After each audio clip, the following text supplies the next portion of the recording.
Hello friends, जय जगन्नाथ। तो आज एक OTET exam 2026 child development pedagogy आपण मानकर सीडीपी कैप्सूल 1 को आपण मानक स्वागत। तो आज भिडियो आम डिस्कसन करवा इम्पोर्टाट 50टी गुरुत्वपूर्ण प्रश्न जहाँकि निश्चित भाव में आपण मानक आगामी ओटीईटी एग्जाम बहुत बहुत हेल्पफुल कर। जदि आपण मानक ये भिडियोटी भल लगी निश्चित भाव में लाइक करेंगे, कमेंट करेंगे, ता सहित सेयार करेंगे एवं जो मैंने कि चैनल को प्रथम थर पर विजिट करुवे चैनल को सब्सक्राइब करेंगे। तो चलतु डेरी न करी आज भिडियोटी को आरंभ करिए। तो प्रथम प्रश्न अच्छी सूक्ष्म तंतुचालना दृष्टिकोण केउटी अन्य तीनोटी ठारू भिन्न। बिंदु संयोगीकरण देछि देखंतु प्रथमे एठी आपण मानकर बिंदु संयोगीकरण रहा श्रुत लिखन माने शुणिकी लिखा। तो एठी भी आपण मानकर कौन सूक्ष्म तंतुचालन हम हस्ताक्षर लिखन हम किंतु फल और पनीपरिया पृथकीकरण अलग करें हेनी। ताले डी ऑप्शन जो मैंने चूज कर ठीक अच्छे से। तो परवर्ती प्रश्न देछि प्राक प्राथमिक शिक्षा क्षेत्र में एक समय अक्षर लिखा और बड़ पार्टी रे पढ़िबा उपरे गुरुत्व दि जाइए। यह केउं शिक्षण तत्व उपरे आधारित। प्राक प्राथमिक शिक्षा क्षेत्र में एक समय रे अक्षर लिखा और बड़ पार्टी रे पढ़िबा सेटा हमर को प्रकार शिक्षण तत्व उपरे आधारित अछि। प्रयत्न प्रमाद ना अनुबंध ना अंतर्दृष्टि ना अनुकरण। एटी देखो आम एका संगे लिखा धर अ लिखा पढ़ा ताने ये पिलाटी संकेत सहित एकाचे परिचित होगा शुणिकी देखिकी ताले ये हम कौन अनुबंध। बी ऑप्शन राइट हम। तो परवर्ती प्रश्न अच्छी प्रश्नपत्र नक्शा प्रस्तुति समय निम्नोक्त मध्यरु काहाकू विचार को नि जाए नहीं।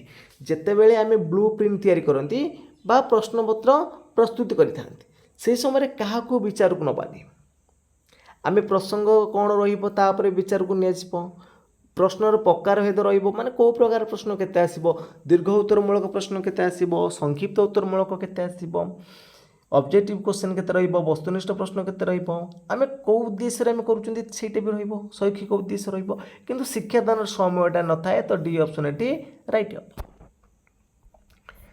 तो 4 नंबर प्रश्न देछि मनोविज्ञान हेउछि कोन। मनोविज्ञान होउछि कोन आत्म संपर्क विज्ञान ना मन संपर्क विज्ञान ना चेतना संपर्क विज्ञान ना आचरण संपर्क विज्ञान। तो मनोविज्ञान होउछि कोन ना आचरण संपर्क विज्ञान। मन रखिबे डी ऑप्शन राइट हम। तो परवर्ती प्रश्न देछि केउटी अभिप्रेरणा रे को उपादान नुहे। तो अभिप्रेरणा आमर होउछि दुई प्रकार कौन कार्य करने उत्साहित करवाटा होउछि अभिप्रेरणा। गोटे हूँ आमर कौन जो मोटिवेशन बोले कहते गोटे बाह्य अभिप्रेरणा रही आ गोटे अंत अभिप्रेरणा रही। तो प्रश्न पचारि अभिप्रेरणार उपादान नुहे पुरस्कारटा गोटे अभिप्रेरणा उत्साहित करवा आमको प्रशंसाटा गोटे अभिप्रेरणा आ गोटे हूँ प्रोत्साहन दवा। तो यहीटा भी आसो आमको अभिप्रेरणा कि अभ्यासीकरणटा हेनी ताले डी ऑप्शन एटी राइट हम। तो 6 नंबर प्रश्न देछि 2 ରୁ 6 वर्ष पर्यंत अवस्था को कौन कम जिते शैशव अवस्था आम जी देखा आम शैशव अवस्था हूँ जन्म रू 3 वर्ष जन्म रू 3 वर्षटा आम कहवा कौन शैशव अवस्था बा कौन से बयर दूसरी जन्म रू 2 वर्ष पर्यंत धरा जाऊ। तो तापर आसवा आद्य बाल्यावस्था देखो 2 वर्ष रू 6 वर्ष बयसटा आम कहीपर आद्य बाल्यावस्था तापर प्रांत बाल्यावस्था 6 ରୁ 10 12 वर्ष पर्यंत तापर आसब प्राक कैशोर अवस्था 12 वर्ष रू 14 वर्ष पर्यंत। तो परवर्ती प्रश्न अच्छे निम्नोक्त केउं पद्धति द्वारा मुख्यतः शिक्षक शिक्षार्थी मानकर गोष्ठीगत आचरण अध्ययन करिथांती। गोष्ठीगत आचरण अध्ययन करेंगे केउं पद्धति द्वारा। तो 7 नंबर सठिक उत्तर कौन आसब साक्षात्कार देछि संपरीक्षण अच्छी व्यक्ति अध्ययन अच्छी पर्यवेक्षण अच्छी। तो सठिक उत्तर होकर कौन ना ऑप्शन नंबर बी देखंतु क्यों पद्धति द्वारा मुख्यतः शिक्षक शिक्षार्थी मानकर गोष्ठीगत आचरण अध्ययन करती गोष्ठीगत माने एका संगे पर्यवेक्षण करुथिबे तो सही समय हो पार तो डी ऑप्शन राइट हम।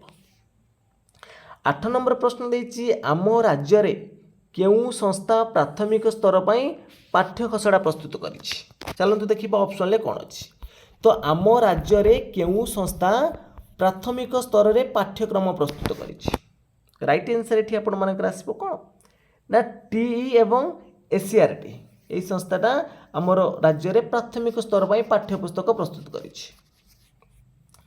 तो 9 नंबर प्रश्न देखंतु 9 नंबर प्रश्न देछि निम्नोक्त मध्यरु केउटी शिशुर शारीरिक अभिवृद्धि को सूचाउछि तो अभिवृद्धिटा आमर कोन देखंतु एठी जो देछि नकारात्मक सकारात्मक ए ऑप्शन रहिबोनी तो अभिवृद्धिटा आमर गोटे परिमाणात्मक प्रक्रिया शरीर रे ओजन बढ़िबा उच्चता बढ़िबा एटा शरीर अभिवृद्धि होउछि तार परिमाण सूचाउछि गोटे पिला 40 किलो थिला 45 किलो तो ओजन वृद्धि पाउछि एटा तार कोन अभिवृद्धि घटुछि। तो 10 नंबर देछि व्यक्ति निजर भूल ही शिखे यह केउ शिक्षण तत्व पर आधारित जड़े व्यक्ति बारंबार भूल कला पर से शिखिब भूल शिखुची मन रखु मन पकातु जो आमर थंडाईकर रोचे कौन प्रजत्न प्रमाद जो गोटे गोलक धंदा बाक्स भितर किसी खाद्य रखिकी गोटे बिराड़ी को छाड़ीदेवा तो सी बारंबार भूल कर शेष से जाइकी देख आगे 5टा द्वार थी गलापर से देख पुणी ये 3टा बाट होनी पुणी शेष जाइकी तार सिद्धांत पहुँच तेणु सहीटा हूँ कौन बारंबार भूल कलापर से शिखुची तो सहीटा आमर आसो कौन प्रजत्न प्रमाद एटा हूँ थंडाई तत्व।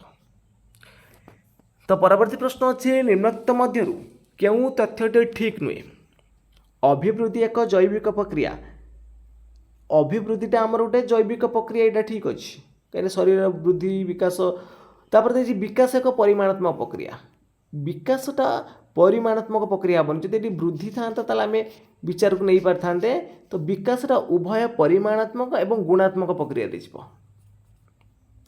यही ऑप्शन आपण मानकर ठीक नहीं कि बाकी ऑप्शन देखो शिक्षा एक लक्ष्याभिमुखी प्रक्रिया यहाँ ठीक अच्छी शिक्षण एक आचरणगत परिवर्तन प्रक्रिया यहाँ भी ठीक अच्छी ताले बी ऑप्शन ये राइट हम।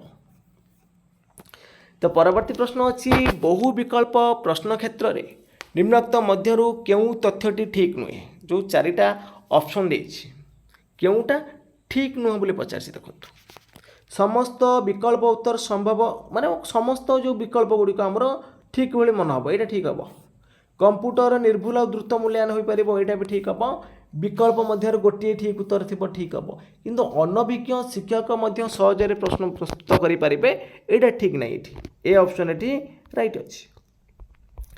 तो परवर्ती प्रश्न अच्छी शिक्षार्थी मानकर शैक्षिक दोष दुर्बलता क्यों प्रकार मूल्यांकन द्वारा करा जाए तो मूल्यांकन आमर 4 प्रकार अच्छी तो ये पचारि जो आमर कौन 4 प्रकार कौन कौन कहले गठनमूलक मूल्यांकन समाप्ति सूचक मूल्यांकन व्यवस्थान मूल्यांकन निदानात्मक मूल्यांकन ये दोष दुर्बलता गोटे पिलार बारंबार भूल करुच्ची तो से दोष दुर्बलता जाना यहाँ आम हूँ नैदानिक डी ऑप्शन ये राइट हम।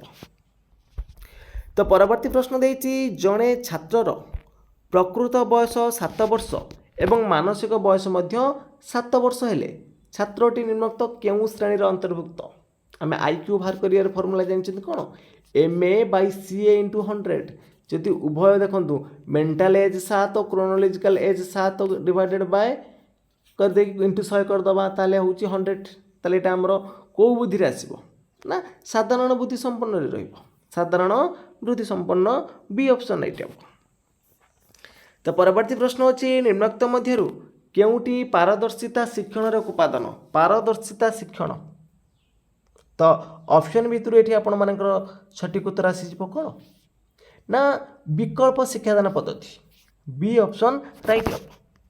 परवर्ती प्रश्न देखु 16 नंबर प्रश्न पचारि जड़े छात्र गृह कार्य करने बेले गोटे गणित प्रश्न ठीक समाधान करी बेस आनंद पाइला और परवर्ती प्रश्न समाधान करने आग्रह प्रकाश कला यह शिक्षणर क्यों नियम पर आधारित जड़े छात्र गृह कार्य करने समय गोटे प्रश्न ठीक करुच्ची ठीक कलापर से आनंद होउची तापर नेक्स्ट क्वेश्चन करने से इच्छा प्रकाश करुच्ची आग्रह प्रकाश करुच्ची ताले एठी कौ नियम उपर आधारित अभ्यास प्रस्तुति सादृश्य फलाफल देखो जदि पिलाटी तार फलाफल पाइला पर से आनंदित होगी परवर्ती कार्य करने उत्साहित होउची ताले एटा फलाफल नियम हो पार डी ऑप्शन एटी राइट हम।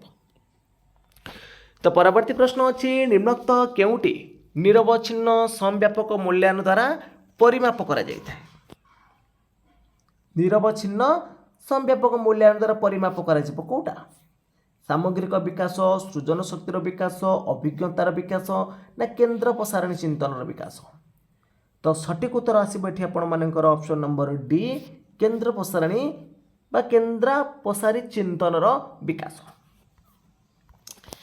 तो परवर्ती प्रश्न देछि जड़े शिक्षार्थीर वर्तमानर शैक्षिक सफलतारू भविष्यत तार विभिन्न क्षेत्र में दक्षता और सफलता आकलन करने निमंते क्यों परीक्षण करा जाए वर्तमानर शैक्षिक सफलतारू तार भविष्यत क्षेत्र में कौन से करिबो आमे आकलन करवा एटा को आमे कहबा कौन क्यों प्रकार परीक्षण ना अभियोग्यता परीक्षण तो ए ऑप्शन एठी राइट हम। तो परवर्ती प्रश्न अच्छी निम्नोक्त मध्यरु केउटी एक मात्रासूचक पाठ्योपकरण अटे मात्रासूचक पाठ्योपकरण अटे तो ऑप्शन देछि कलापट्टा प्रदर्शनी बोर्ड स्थिर छवि प्रतिरूप तो सठिक उत्तर हम ये आपर ऑप्शन नंबर डी प्रतिरूप। तो परवर्ती प्रश्न अच्छी प्राथमिक विद्यालय रे शिक्षार्थी माने मुख्यतः निम्नोक्त केउं उपाय द्वारा अभिज्ञता अर्जन करिथांती प्राथमिक विद्यालय कथा जदि आम देखा ताले पिला मानक से वास्तव पर्यवेक्षण दि जाए तो ता द्वारा से माने अभिज्ञता अर्जन करिथांती तो ए ऑप्शन एटी राइट हम। तो परवर्ती प्रश्न अच्छी निम्नोक्त केउटी कार्य पद्धति भित्तिक शिक्षण एक उपादान नुहे कार्य पद्धति भित्तिक शिक्षण उपादान नुह बोली पचारुछि तो अर्थबोधक शिक्षण रपेक्षाकृत स्थायी शिक्षण रनंददायी शिक्षण रु शिक्षक खूब सक्रिय यहाँ उपादान ना तो सी ऑप्शन राइट हम। तो परवर्ती प्रश्न देखा परवर्ती प्रश्न देछि निम्नोक्त केउटी बहुश्रेणी शिक्षादान व्यवस्था एक वैशिष्ट्य नुहे बहुश्रेणी शिक्षादान रे जड़े शिक्षक एक समय एकाधिक श्रेणी शिक्षादान करती यहाँ ठीक अच्छे शिक्षक गोटे श्रेणी रे पाठ दे अन्य श्रेणी रे शिक्षादान करते यहीटा भी ठीक अच्छे। ऑप्शन सी रही शिक्षक क्रमान्वय गोटे पर गोटे श्रेणी रे शिक्षादान करती यहाँ भूल हम कहीं क्रमान्वय जी करवा प्रथम जी गोटे श्रेणी रे पाठ दे पढ़ाऊ तो अन्य श्रेणी पिला माने विशृंखलित भावे तेणु आम गोटे श्रेणी पाठ देकी अन्य श्रेणी पढ़ावा से ऑप्शनटा ठीक रहिबो तो श्रेणी रे मॉनिटर द्वारा श्रृंखला रक्षा करते यहाँ भी ठीक हो पार तो सी ऑप्शन ये राइट हम। परवर्ती प्रश्न अच्छी केउटी सृजनात्मक चिंतन एक उपादान नुहे सृजनात्मक चिंतन उपादान नुह पचारुछि केन्द्र प्रसारी चिंतन नमनीय चिंतन नूतनत्व केन्द्राभिमुखी चिंतन नुहे। तो परवर्ती प्रश्न अच्छी केउटी शिशुर आवेग को सूचाए नहीं आनंद दुख कौतूहल सहिष्णुता केउटा आवेग को सूचौनी तो ये आपण राइट आंसर आसब ऑप्शन नंबर डी सहिष्णुता। तो परवर्ती प्रश्न अच्छी शिशु निजे न खेली अन्यर खेल देखि आनंद उपभोग करने को क्यों प्रकार क्रीड़ा कह शिशु निजे न खेली अन्य खेल देखि आनंद बा उपभोग करुच्ची ये पिलाटी कौन निजे सक्रिय नहीं निष्क्रिय भाव से अच्छी तो ये सी ऑप्शन राइट हम। तो परवर्ती प्रश्न देखंतु परवर्ती प्रश्न देछि केउटी बौद्धिक विकासर उपादान नुहे बौद्धिक विकासर उपादान नुहे सृजन शक्ति चिंतन शक्ति सहन शक्ति कल्पना शक्ति तो सठिक उत्तर हम ये आपर ऑप्शन नंबर बी आसब सहन शक्तिटा बौद्धिक विकासर गोटे उपादान हम नहीं तो बी ऑप्शन राइट हम। तो परवर्ती प्रश्न अच्छी मनर विश्लेषणात्मक और संश्लेषणात्मक सामर्थ्य को वृद्धि कहुए यार प्रवक्ता किए देखो मनर विश्लेषणात्मक और संश्लेषणात्मक सामर्थ्य को वृद्धि कहवा वृद्धि कह यार प्रवक्ता होती किए स्पीयरमैन ए ऑप्शन राइट हम। तो परवर्ती प्रश्न अच्छी निम्नोक्त केउ श्रेणीर शिक्षार्थी स्वतंत्र गोष्ठी श्रेणी अंतर्भुक्त स्वतंत्र अंतर्भुक्त नुहति ताले मंथर जीव स्वतंत्र रे अनग्रसर जीव स्वतंत्र रे प्रतिभाशाली शिक्षार्थी जीवे स्वतंत्र किंतु साधारण से स्वतंत्र जीवेनि। तो परवर्ती प्रश्न अच्छी निम्नोक्त मध्यरु केउटी पाठ्योपकरण व्यवहार एक उपयोगिता नुहे उपयोगिता नुह बोली पचार देखो ये। तो राइट आंसर आसो ये कौन ना शिक्षकों विषयगत ज्ञान वृद्धि करवा ए ऑप्शन राइट हम। तो परवर्ती प्रश्न अच्छी दृश्य श्राव्य उपकरण व्यवहार द्वारा निम्नोक्त केउटा साधित होता है केउटा साधित हम दृश्य श्राव्य उपकरण द्वारा केउटा साधित हम। तो राइट आंसर ये आसो आपण मानकर देखु दृष्टिगत शाणित हुए देखा शुणा मध्य समन्वय स्थापन हुए श्रवण शक्ति शाणित हुए ना उभय दृष्टि और श्रवण शक्ति शाणित हुए। तो ये प्रश्नर सठिक उत्तर कौन हम आपण मैंने कमेंट बॉक्स रे जनइबे। तो चलतु आम ए परवर्ती प्रश्न को डिस्कसन करवा।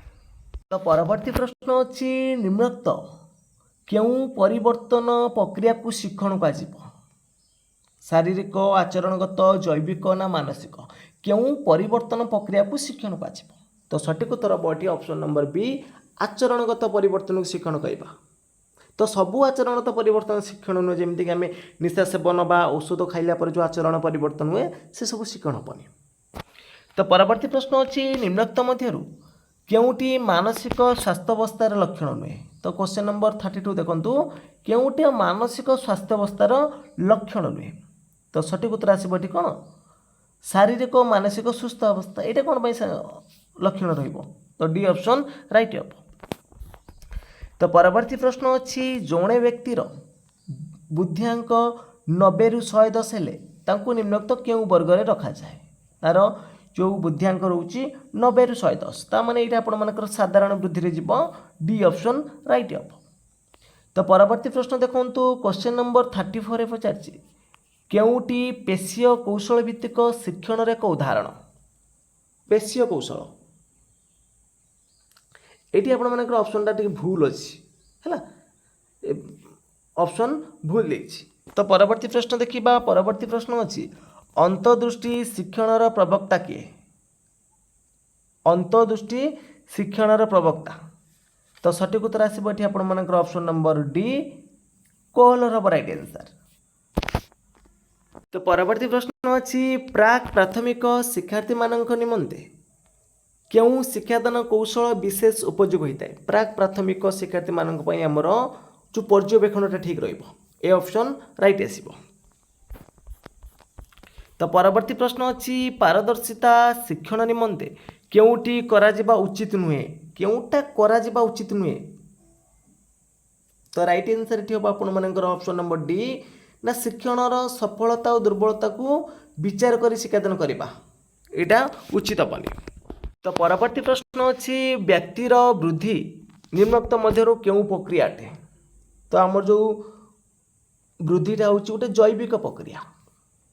नेक्स्ट क्वेश्चन देखंतु नेक्स्ट क्वेश्चन देछि 12 रु 14 वर्ष बयस को आम केउ अवस्था कहवा 12 वर्ष रु 14 वर्ष बयस को आम केउ बयस बोली कहते ना प्राक कैशोर अवस्था कहीपर आम प्राक कैशोर अवस्था हम। तो परवर्ती प्रश्न अच्छी निम्नोक्त मध्यरु केउटा शिशुर आवेग नुह कौतूहल आनंद स्नेह ये सब आवेगर जीव किंतु खेलटा गोटे आवेगर जीवनी। तो बी ऑप्शन राइट हम। तो परवर्ती प्रश्न अच्छी जड़े साधारण शिशु 5 वर्ष बयस बेलू प्राय केतोटी शब्द आहरण करें। तो 5 वर्ष बयस बेलू पाखापाखि से 2200 शब्द 2200 शब्द शिखि थाए।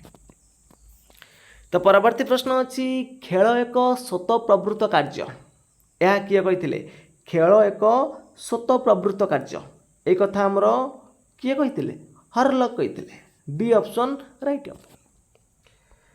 तो नेक्स्ट क्वेश्चन देखंतु नेक्स्ट क्वेश्चन देछि शिशुर विकास दृष्टिकोण केउटा अन्य तीनोटी ठार भिन्न अटे केउटा अलग अछि कोटा अलग अछि ना सहन शक्तिटा बाकी 3टा बौद्धिक विकास गोटे गोटे उपादान जीव। तो परवर्ती प्रश्न देखंतु परवर्ती प्रश्न देछि वृद्धि और वंशानुगुण मध्य विशेष संपर्क थाए यह कार मत वृद्धि और वंशानुगुण मध्य विशेष संपर्क थाए एटा होची हर्लंक मत। तो परवर्ती प्रश्न देखंतु परवर्ती प्रश्न देछि शिक्षादान आरंभ रे शिक्षार्थीर पूर्वार्जित ज्ञान परीक्षा करा जाए यह शिक्षणर केउं नियम पर आधारित एटा ऑप्शन गुड भूल देछि एटा हम प्रस्तुति नियम फलाफल नियम अभ्यास नियम ये सब देछि ये सब रहिबो आपण मानकर। तो शिक्षादान आरंभ रे शिक्षार्थीर पूर्वजित ज्ञान परीक्षा करा जिवो एटा तार प्रस्तुति केते अछि जानिबा पई बी ऑप्शन राइट हबो एठी। तो परवर्ती प्रश्न अछि मूल्यांकन दृष्टिकोण केउटा अन्य तीनोटी ठार भिन्न केउटा अलग हबो देखो रेटिंग स्केल चेकलिस्ट प्रश्नगुच्छ मूल्यांकन रहिबो किंतु प्रोग्रेस कार्डटा नाही। तो चलନ୍ତୁ देखिबा लास्ट प्रश्नटी कोन रहिछि आपण माने पई निम्नोक्त मध्यरु केउटी द्वारा शिक्षणगत दोष दुर्बलता परिमापन करा जाय राइट आंसर हबो एठी कोन निदानात्मक परीक्षण सी ऑप्शन राइट हबो। तो फ्रेंड्स आज क्लास टी सरी जाइए जदि आपण मानक क्लास भल लगी निश्चित भाव में लाइक करेंगे कमेंट करेंगे ता सहित शेयर मध्य करेंगे एवं जो मैंने कि चैनल को प्रथम थर पर विजिट करुँच चैनल को सब्सक्राइब कर रखिए। तो फ्रेंड्स आज पे जय जगन्नाथ जय हिंद।